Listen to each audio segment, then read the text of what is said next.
Hi ladies, it's me, Stephanie, I nearly said your creator, oh my god, delusions of grandeur, your curator, getting my words all wrong, and coach for the page, Women Who Don't Drink.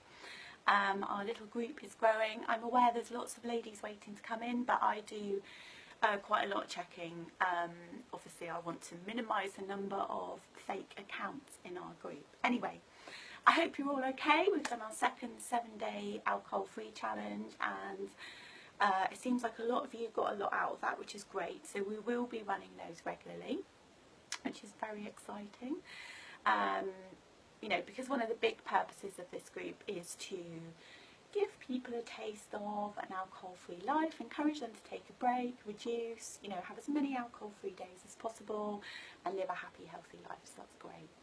I hope this works for our overseas ladies, so that's Australia, South Africa, Canada, America. How exciting. So I hope this is better for you guys. I wanted to have a conversation about the importance of dreams.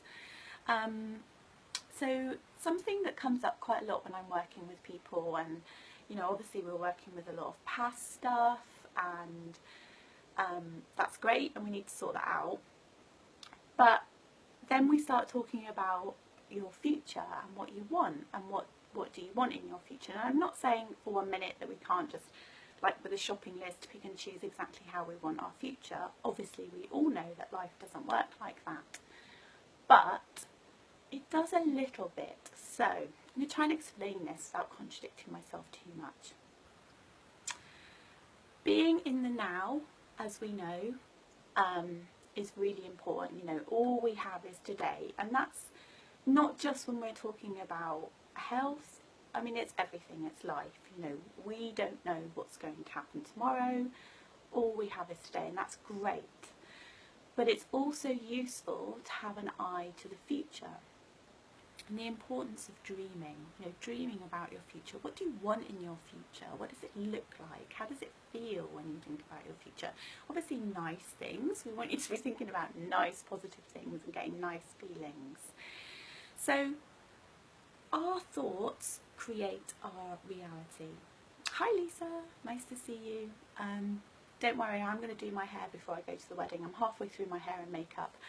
So don't panic, ladies. Not that I'm brilliant at doing hair and makeup, so it may not look much better. Okay, so our thoughts create our reality. What we think affects how we feel, affects our behaviour. So if we spend our time, you know, take anxiety for instance. I'm sure that's something some of you ladies can identify with. So if you spend your time worrying and thinking about things that provoke feelings and anxiety in you, that's, you know, that sort of creates how you feel on a day-to-day basis. And making it sound really simple, I know it isn't this easy, ladies, to sort of snap your way out of those things. So, and that thing about trying not to think, I mean, it just doesn't work like that. If you've ever tried to change your thoughts, you know, it goes deeper than that. So our thoughts create our reality. So what I try and do is flip you over into the positive, as I'm sure you are all aware by now. So an area where this works, you know, an example of this is sports coaching. It's a really simple example, but I'm sure you can understand this. So athletes, people who play any sports, they will have a sports coach, and all the really successful ones use these very simple techniques. So diving, for instance, let's take diving. What they do is before they dive, and probably even before they're on the board, is they are thinking about how the dive is going to go. So they play it in their head like a movie. So, you know, how it looks when they do the dive, and obviously the perfect dive, and then what will they hear and what will they feel, and how good it will feel when they've done the dive. So it's not just thinking about it, it's not just making the pictures, it's also about the sounds and the feeling, and sort of breaking that down and making it a bit more intricate. It's very successful, and then they do it. Obviously it isn't always going to be perfect, but it works very well. And the thing with athletes is they do this a lot, so they get very good at it. Now this is what I'm talking about. I want you to start dreaming about your future, because anything is possible, and I really need you to hear this, okay? So if you can find one person that's doing what you want to do, then you can do it, okay? And I can remember years ago when I was, you know, I was quite sorted, so probably 5 or 6 years ago, I was sort of running an alcohol treatment team and talking to the team, and we'd be talking about different techniques and things like that. And people would always come back to me and say, well, it's okay for you, isn't it? It's okay for you to say that. And I'd be like, well, why? Why? What makes me different? And they'd be like, well, you're different. I'd be like, well, why am I different? They're like, well, you're confident. It's like, I wasn't always confident. I've had to work at that, and I'm not always confident. You know, I'm a real person. So it's always interesting how people, so that you might look at someone and think, oh, I like what they're doing, so maybe they're a really good swimmer, or they're a good runner, or they're living an alcohol-free life, or they're happy living an alcohol-free life, or they've got this amazing job, or they're a brilliant parent, you know, an aspect of your life that you're dreaming about, something that you want to achieve. Be aware of this. Well, it's okay for them because they've got this, this, this and this. You don't actually know, and you don't actually know where they've come from. So anything is possible, okay? So when you're dreaming and thinking about your future, think wildly, you know, dream like a child, like we did when we were children. You know, really enjoy that. I think as adults we forget to do that, and it's a really important thing to do. It's really good for our brains, neural pathways. You know, if our thoughts create our reality, what do we want to be thinking about? I know I want to be thinking about, you know, obviously I'm thinking about what's happening today and enjoying today, but I'm also thinking about things I might want to do in my future. So I, as you all know, I love beaches, so I spend a lot of time thinking about beaches. You know, I love music, so I spend a lot of time thinking about music and dancing. And so what that does is I'm dreaming some of the times, and it feels good, okay?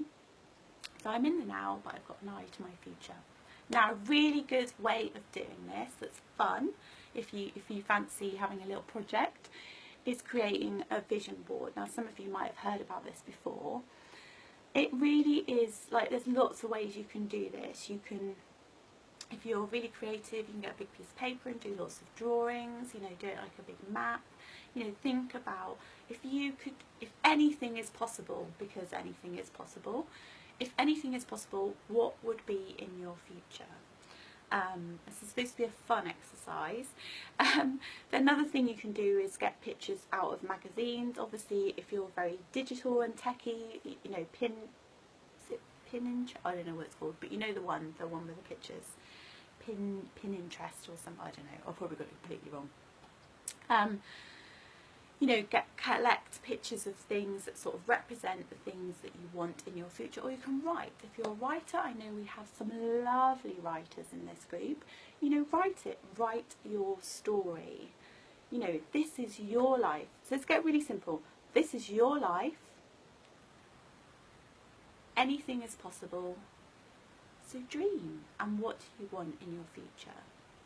Now, it doesn't mean you're going to get all of those things, but starting to get your brain to think about it is a really good practice. Now, some people say to me, oh, there's nothing in my future, I can't think about my future, you know, and that. Okay, so this is really important for you guys. When you think about this and you can't think about what you know, your future, then I really want you to start playing with this in your head in terms of dreaming, and it may take you a bit longer to get to the vision board.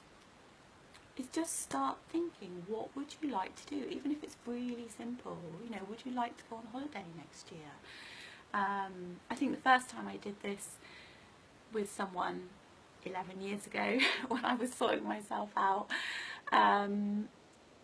then you know, they were saying, well, let's do a 3-year plan, and I was like, well, I don't know what I want in the next 3 years, and it was like pulling teeth. I felt quite sorry for them.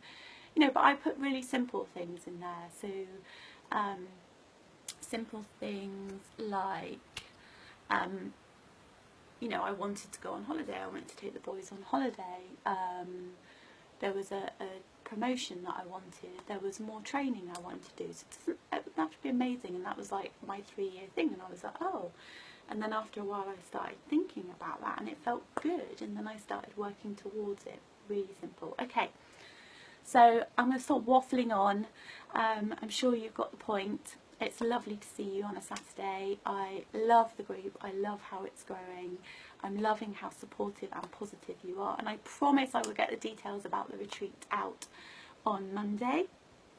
And I hope the wedding goes well today for me. But I hope you all have a lovely weekend. And get dreaming, ladies. Bye.